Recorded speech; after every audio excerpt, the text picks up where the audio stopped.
Love Letter to the Earth, number 6, Our Journey of Eons. Dear Mother Earth, do you remember when you and Father Sun first formed from the dust of exploded stars and interstellar gas? You didn't yet wear the silken cloak of freshness that you do today.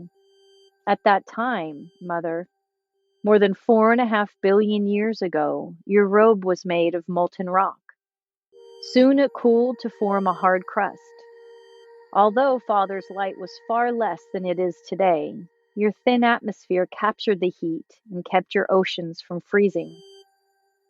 In those first few 100 million years, you overcame many great difficulties to create an environment capable of sustaining life.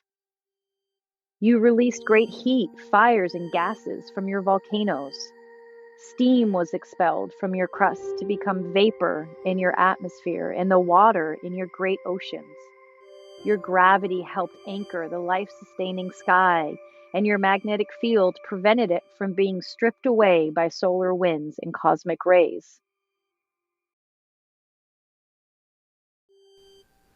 Hello, friends. Thank you for joining us. I'm Addison Brown, and this is the Emerging World Project podcast. What are you doing here? Charles Kettering said, "A problem well stated is a problem half solved." Our culture depends on single-use plastic. Look around you right now. What do you see? Maybe a plastic bottle, some food containers, the infamous six-pack rings. The problem is that most plastic waste does not make it to the recycling center or even the landfill. This plastic is carried by rivers, wind, and animals and can find its way to the sea. Our featured guest today is Christian Shaw. He is the founder of Plastic Tides, an organization whose mission is to inspire and catalyze action towards a plastic-free future through adventure, education, and youth empowerment. Christian has undertaken a great deal of challenges in his desire to see a plastic-free future. He has led paddleboard expeditions to some of the world's most polluted bodies of water to aid in the collection of marine plastic pollution research. Now rolling into a decade of experience in the nonprofit sector of conservation, he recently completed an expedition up the Mississippi River, researching the prevalence of nurdles, the parent material of plastic products. This expedition leads to engaged activism through an online petition. Since 2014, inspiring youth to take action has always been core at Plastic Tides. The Global Youth Mentor Program, GYM, gives motivated youth leaders the tools and support to create lasting systemic change in their communities. Youth leaders are paired with mentors from all over the world and directed through change-based projects. Now more than ever, youth leadership is vital to the success of the environmental movement.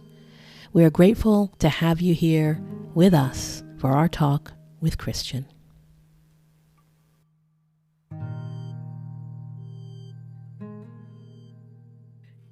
Christian. Hey, how are you doing?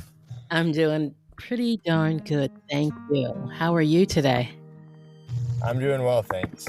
I was thinking about this 11 o'clock hour, I don't know about you, but there's a whole host of things I do before I do anything, before I'm out in the world. And so I'm like, 11 o'clock, could he be surfing? What could he possibly be doing that he might have to interrupt? Anyway, welcome to the show, and I'm really glad that you have found the time to come and talk to us. We are greatly looking forward to it. I don't know if you saw the note that I sent you that my co-host Marley, who is 13 and just an avid adventurist himself and an environmentalist and a really super cool kid, is going to jump in for his segment, which is just a series of 10 questions that he'll ask you that he came up with in rapid fire fashion. So that'll be a little bit later. While you and I, do some of the heavy lifting here for a little bit. Let's start off with finding out when you first, let's say, took notice of your relationship to the natural world. Yeah, so that's an interesting question.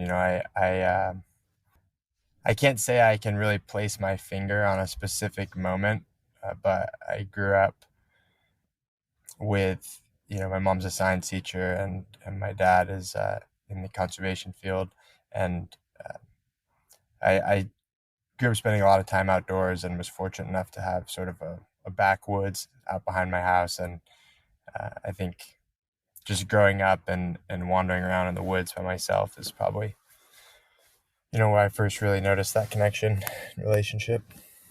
So pretty early on, I love that idea of, or not idea, but I love the ability to have had to just walk out your back door and be in this sort of woodsy area and explore without having to get in a car or go somewhere to do it. I think that is monumental in so many ways. I never realized.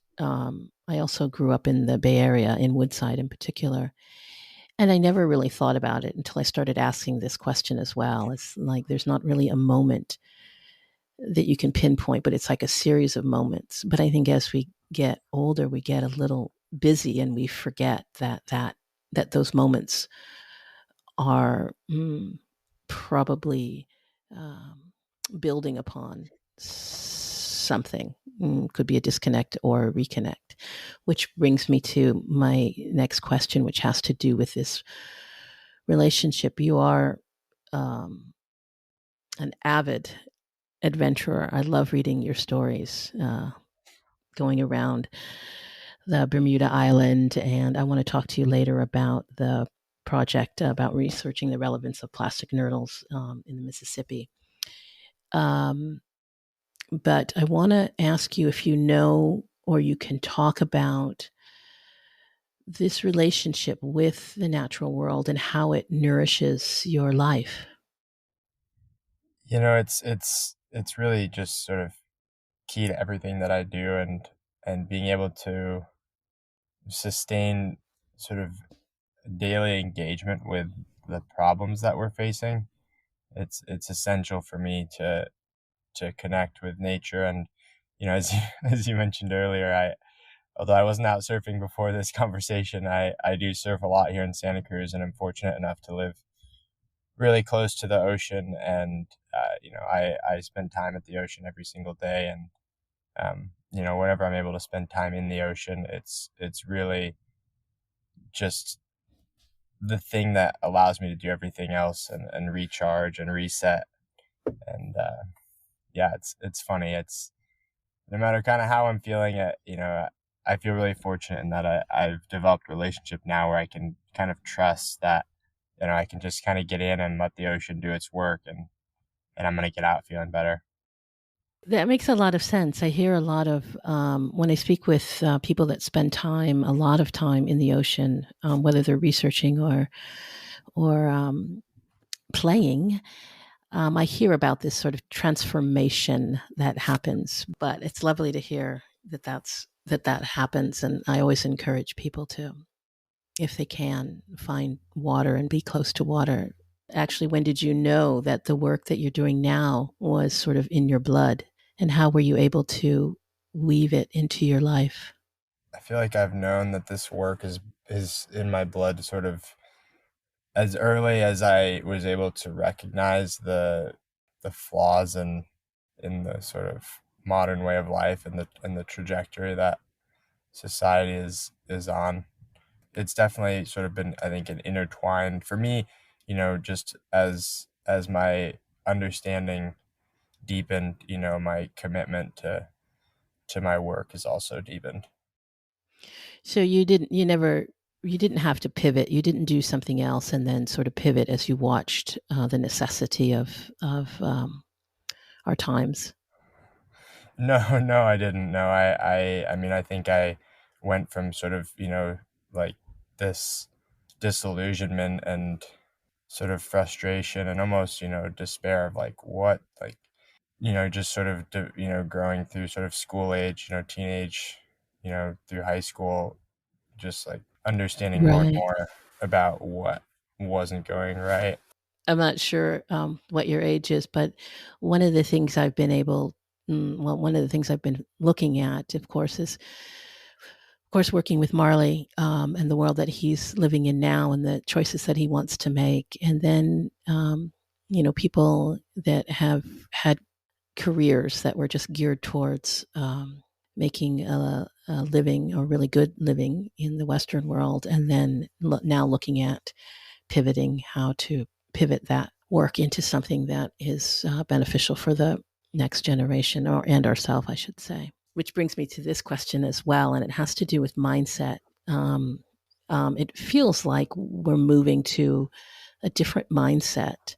What do you think that mindset is? Or what do you feel it might be?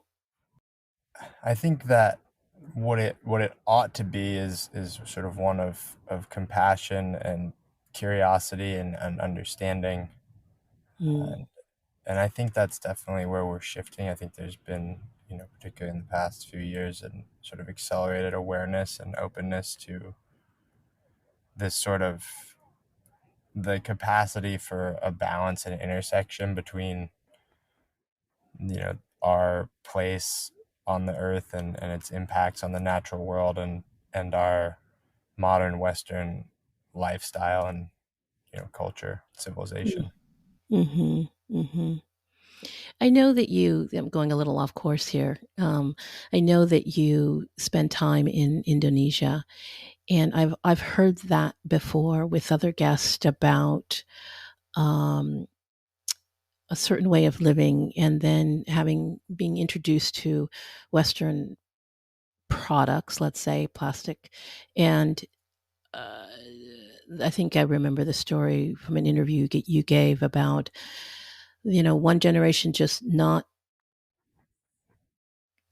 seeing this, just drop it on the ground because it wasn't garbage, because they were just normally just dropping natural things onto the ground and not garbage or plastic. So, with that in mind, and that generation or that population or that community, how do you feel is a good way to introduce that change in mindset?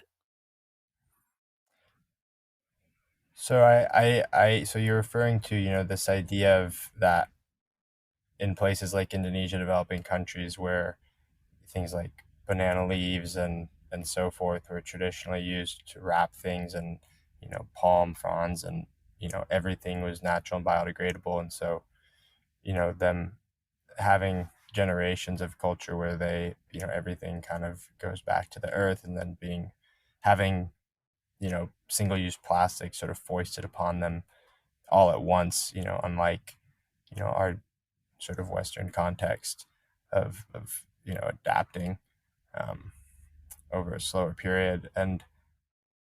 But I'm not quite sure exactly what the question is in terms of like how like we should approach the issues that's created now, or could you clarify? Yeah, thank you. Yeah, how would we approach the issues now?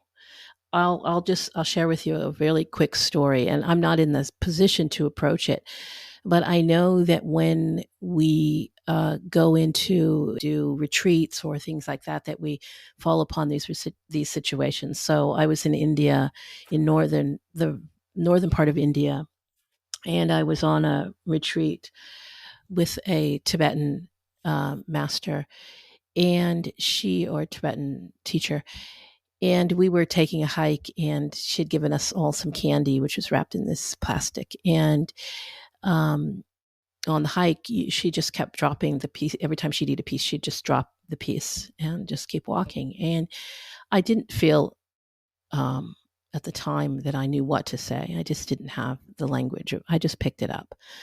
But I know that we're traveling a lot, and we're putting ourselves as Westerners in these situations often. So I guess my question is that, like, how would we approach it? How would you approach it?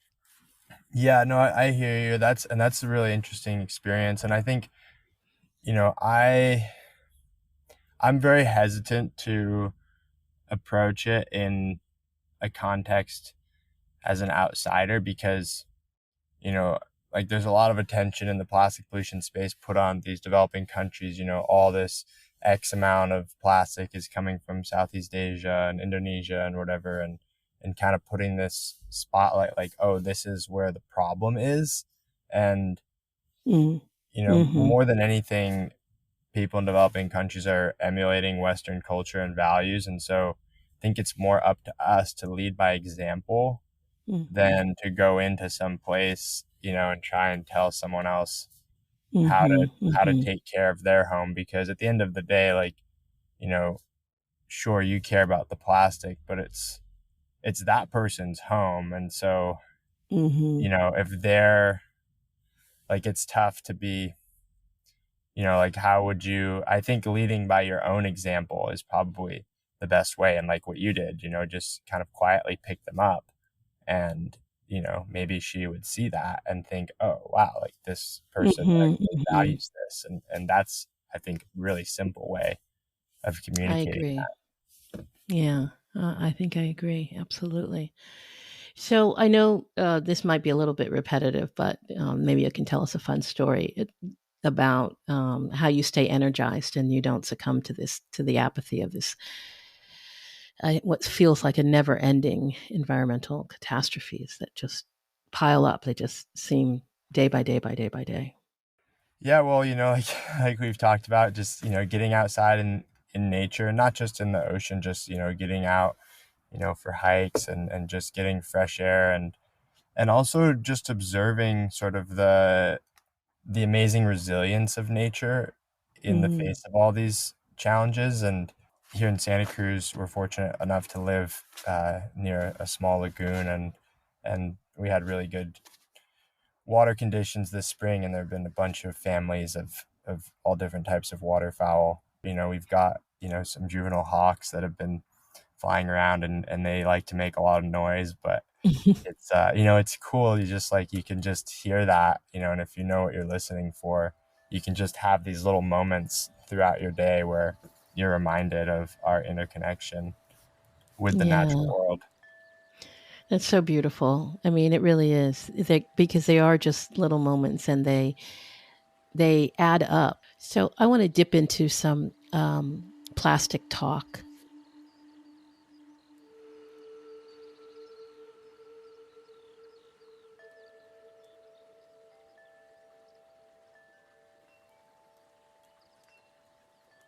You are listening to the Emerging World Project podcast. What are you doing here?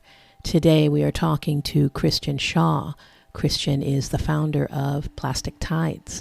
Their global youth mentor program gives motivated youth leaders the tools and support to create lasting systemic change in their communities. We're going to take a little breather here. Don't go anywhere. We'll be right back.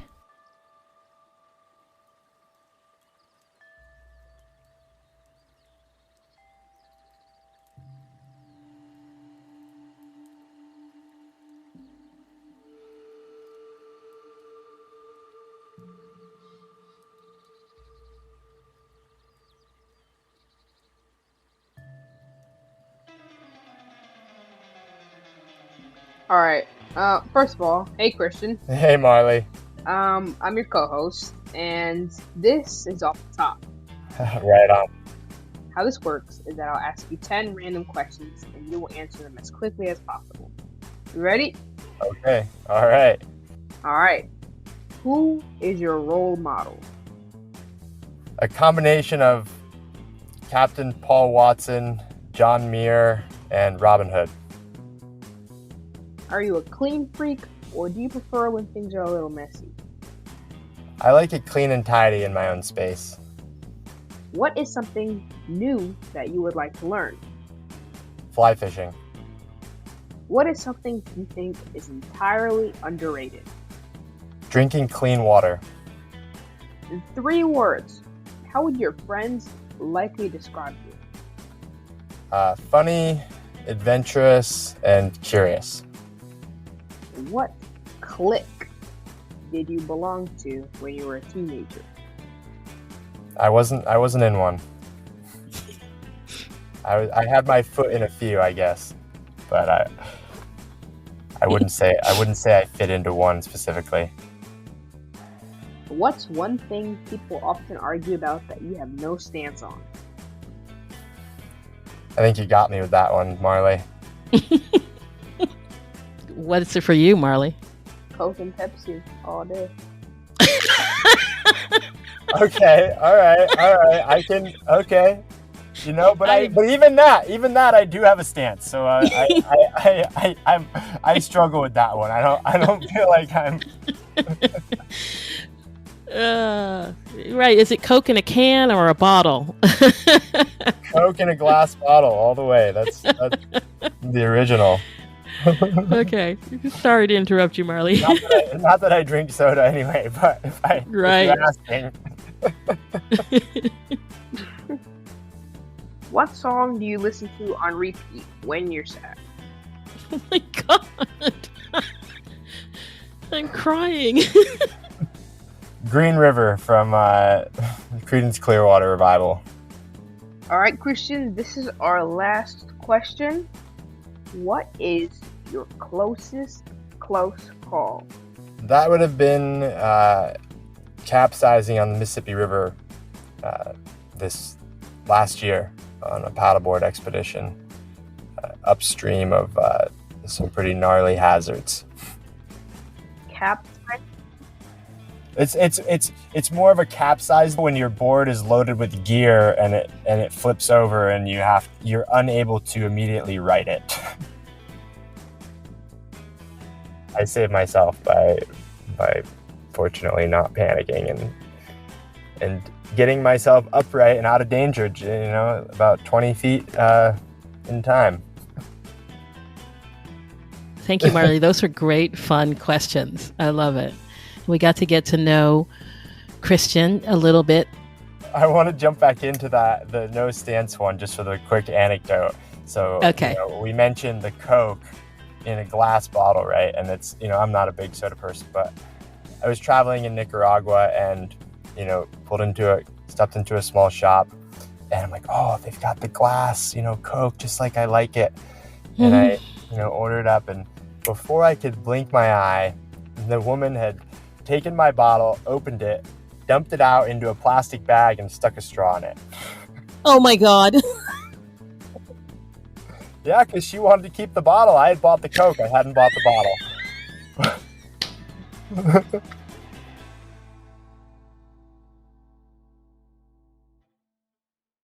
Can you tell me in brief, what the Great Pacific Garbage Patch is? Sure. The Great Pacific Garbage Patch is an area of concentrated plastic pollution, specifically in the northern Pacific Ocean. And this is an area where the ocean currents create a vortex, and that ends up, concentrating plastics and other debris in the middle. And this actually happens in all of the world's oceans. And so the Great Pacific Garbage Patch in the Northern Pacific is the most notable because it's the largest and the most polluted. But there's actually similar increased concentrations of plastics in the Southern Pacific, the North Atlantic, the South Pacific, and the Indian Ocean. And our first expedition to Bermuda actually took us right into the Northern Pacific Garbage Patch. And that's actually large part of why we went to Bermuda is because they receive a lot of non-endemic plastic pollution. It's a really good place to study that interface. So yeah, it's wow, it's daunting. It's a little daunting. Can you talk about why plastic is so cheap and how it's related to, or if it's related to subsidizing oil companies? Yeah, absolutely. It is 100% related to subsidizing oil companies and utilizing the byproducts from oil and natural gas refinement. It's all interconnected. And the work that I did actually on the Mississippi River last year was in opposition to a new massive plastic production facility that would be built on the Mississippi in St. James Parish to actually double the amount of single-use plastics Oh my goodness. going into this country. So yeah, it's completely intertwined with fossil fuels, and it actually even goes deeper than just sort of the production and proliferation of single-use plastics, but all the way into the whole recycling infrastructure and the concept of recycling plastics to begin with. So unfortunately, there's actually some really good reporting done by NPR, and they have a podcast called Wasteland, which I highly recommend folks checking out, or at least the article associated. But they uncover the history of the plastics recycling industry and how it dates back to the plastics industry in the late 60s, early 70s, and essentially an understanding that was developed within the industry that plastics were not economically viable to recycle. They essentially invented plastics recycling as a solution and invested in all of the infrastructure, these recycling facilities, creating the whole program for people to have bins, and really sort of taking advantage of uh, this, education from consumers, dating back to the World War II era in terms of, being really conscientious with, glass and metals and making sure to recycle those materials, which are definitely a lot more viable for recycling. Uh, Whereas plastic is, once again, it's not economically viable to recycle. And actually the entire recycling infrastructure is another way for the fossil fuel industry to sell and consume more petroleum products, because these recycling garbage trucks get about 4 miles to the gallon, and the process of recycling plastics is incredibly energy intensive. Mm. Well, you really answered my next question, and dispelling the myth, because it is really confusing. It gets more confusing as we go along, and so I appreciate that, and I want to point people to the NPR program, because it's really important. It's so important. So, can you talk to me about your thoughts on any technologies that are promising to have some solutions? There's not a whole lot that I can point to in terms of technology providing solutions to this issue. It's I think more often than not, these different technologies are really just fueling more consumption, adding to the issue. And actually this can even be seen in the renewable energy space, with technologies like wind and solar, wherein if you look at the hard numbers, they're honestly akin to the way that plastics corporations developed plastics recycling to use more fossil fuels.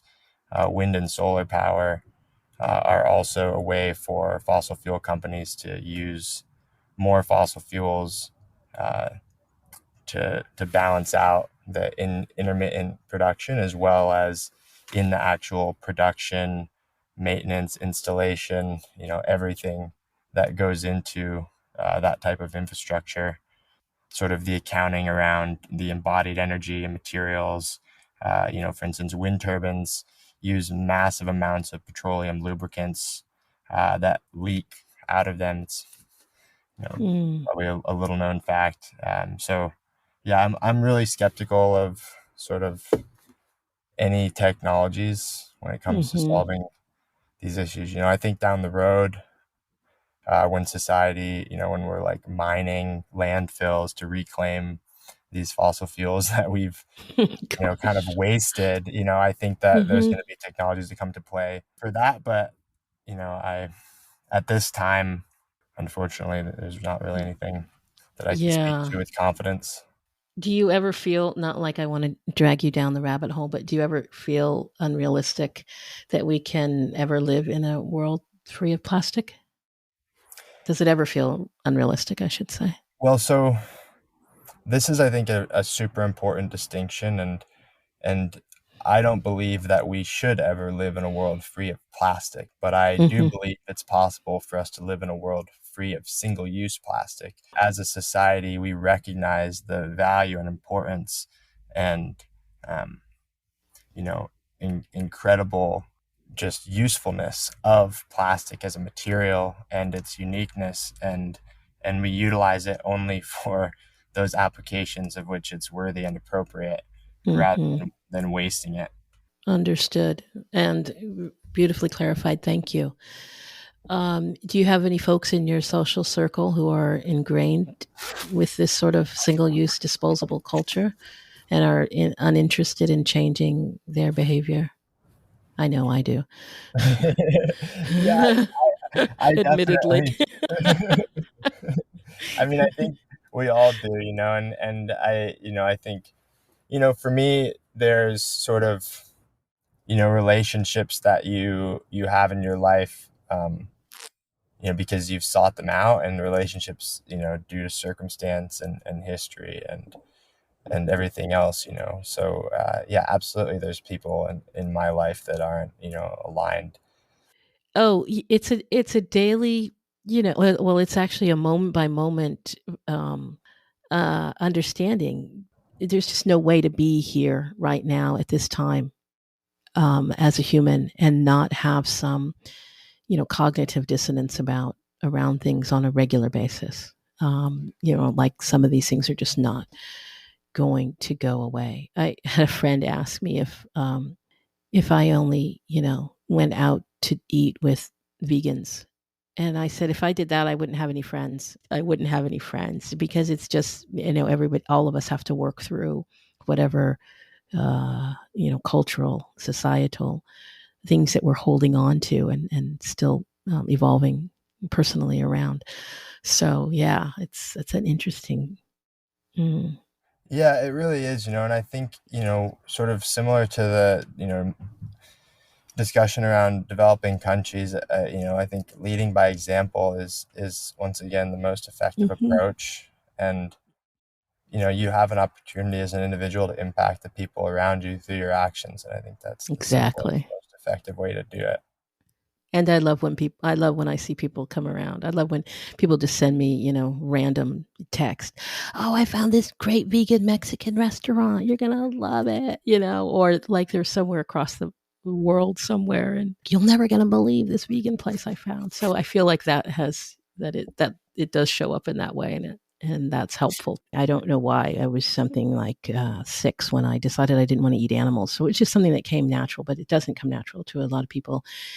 And there seems to be a real urgency around a lot of things these days. So I am going to ask you what, and I'm sure, again, you've gotten this question a million times, what some of the simplest daily things that folks can think about in terms of reducing single use plastic or plastic waste, both locally and globally. Yeah, I would say that just voting with your dollars for the future that you believe in and that you want to live in, and doing that as often as possible. And, for me, that um, largely means trying to buy things as locally as possible. And, in that, often you are able to avoid plastic and, food miles and all these other, impacts. And yeah, I think, you can talk about all the various types of single-use plastic you can avoid, bring your refillable water bottle, use reusable plastic, reusable utensils instead of getting takeout utensils, plastic bags, stuff like that. But, I think it's more effective to think about it from just a broad general consumer approach, in that we have a democratic system of governance, which is proven to be rather ineffective. And, so the other, the largest, the other area where you have the largest say really in society is how you spend your money and how you vote with your dollars, because when you buy something, you're giving an economic signal to that company to make more of it. Agreed. Yeah, I would love to talk about local governance and people getting involved in that.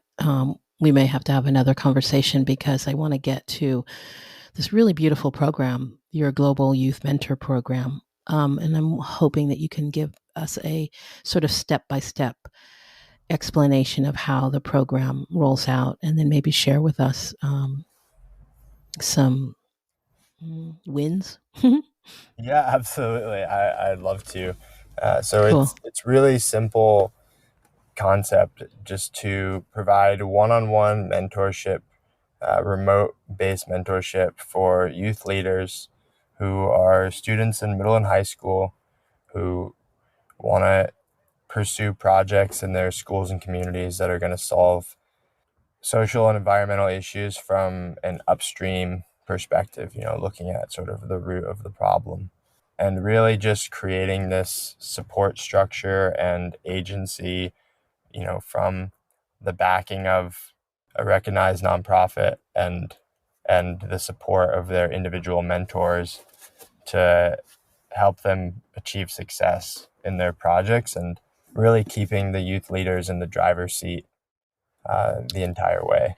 I love that. Now, how do you find the projects, or how does one get involved in the projects?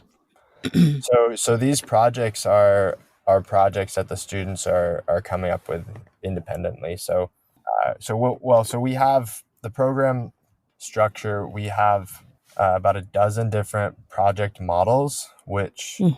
are things ranging from planting an orchard at your school or community, to looking at hydration infrastructure and refill stations and that whole issue in your school, or working with local legislation around single-use plastics, in to-go food, or you know a variety of different things. And we have these project models that have been done successfully by students in the past, and where there is a step-by-step plan that the students can work through with their mentor.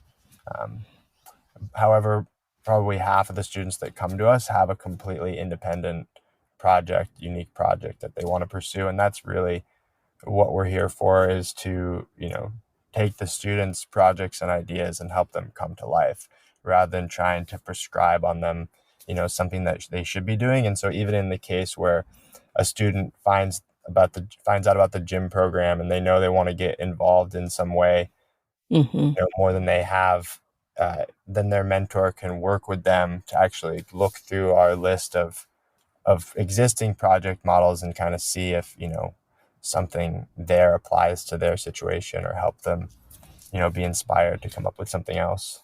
That's really cool. I really love that empowering element there. I know about 20 classrooms that I'm going to point to you. How Well, that would be did you, amazing.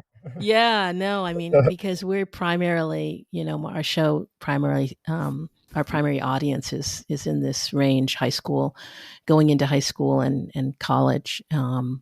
So I think it's brilliant. I mean, I know so many brilliant young people that have ideas and would benefit from a program like this. So yeah, indeed, I'm going to point them in your direction. What was your thought when you came up with Plastic Tides as an organization to begin with? Well, so that's kind of a fun story. The inspiration for Plastic Tides came at a National Geographic Young Explorers grant workshop at Cornell University in 2012. And I was studying sustainability, and had just recently actually learned about the Great Pacific Garbage Patch and the oceanic garbage patches through the work of 5 gyres in my oceanography class. And as somebody who thought they knew, a lot about sustainability, I was really shocked to learn the scale of the plastic pollution issue, and just how it was something that really just wasn't on my radar. This was in 2012, so 10 years ago, but it wasn't really in the mainstream, and I was really taken aback by that. And I was at this National Geographic workshop, and actually had an opportunity to pitch an idea to the group, and I pitched this concept to kiteboard. So I surf, I also kiteboard, and to actually kiteboard across the Great Pacific Garbage Patch, and Oh my goodness. get visual footage, and blow the top off this thing and really bring global awareness to the issue, and so what started out as kiteboarding across the Great Pacific Garbage Patch, after starting to understand the realities of the garbage patch, and that it's actually not visible from the air, or even really from the, like even being in a boat. You could be sailing through it and really not even know Oh it, my goodness. unless you saw a crate or a bucket. It's because it's more like a plastic smog stratified throughout the water column, and most of the plastics that have gone into the ocean have ended up on the ocean floor, and that's actually part of why we don't have more single-use plastic accumulating, or just plastic in general, in the ocean. Sea Semester out of Woods Hole, they have really good research in the North Atlantic Gyre over 30 years looking at concentrations of plastics. And one of the things that they were puzzled by was actually why they weren't going up at a faster rate. And as Oh, wow. plastics, are in the ocean, like anything, they start to get colonized by algae and other organisms, and essentially, eventually start to lose their buoyancy, become neutrally buoyant, and then eventually, make their way down through the water column, and sink. So, and that's what's happening, in all these gyres. So, like I said, it's really more of a plastic smog in the ocean than something across the surface. And so we figured this out and realized that, well, the whole idea of kiteboarding across something you can't see is not really going to work. Add that to the logistical challenges of actually getting into the middle of the Pacific to begin with.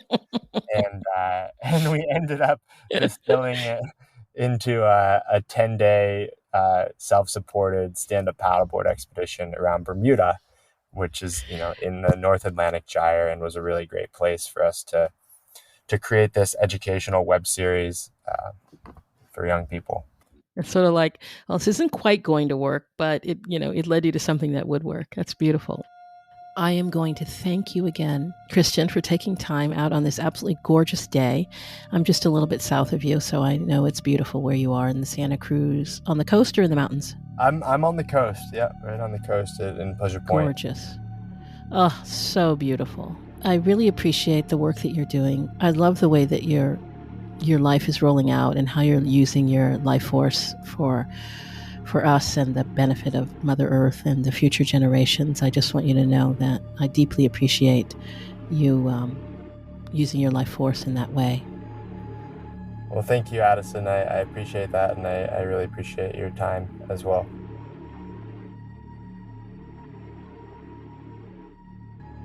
Dear Mother, thanks to the precious gift of awareness, we can recognize our own presence and realize our true place in you and in the cosmos. We humans are no longer naive in thinking ourselves the masters of the universe. We know that in terms of the universe, we are tiny and insignificant, and yet our minds are capable of encompassing numberless worlds. We know that our beautiful planet Earth is not the center of the universe, and yet we can still see it as one of the universe's many wondrous manifestations. We have developed science and technology and discovered reality's true nature of no birth and no death, of neither being nor unbeing, neither increasing nor decreasing, neither the same nor different. We realize that the one contains the all, the greatest is contained within the smallest, and that each particle of dust contains the whole cosmos. We are learning to love you and our Father more, and to love one another in the light of this insight of interbeing. We know that this non-dualistic way of seeing things can help us to transcend all discrimination, fear, jealousy, hatred, and despair.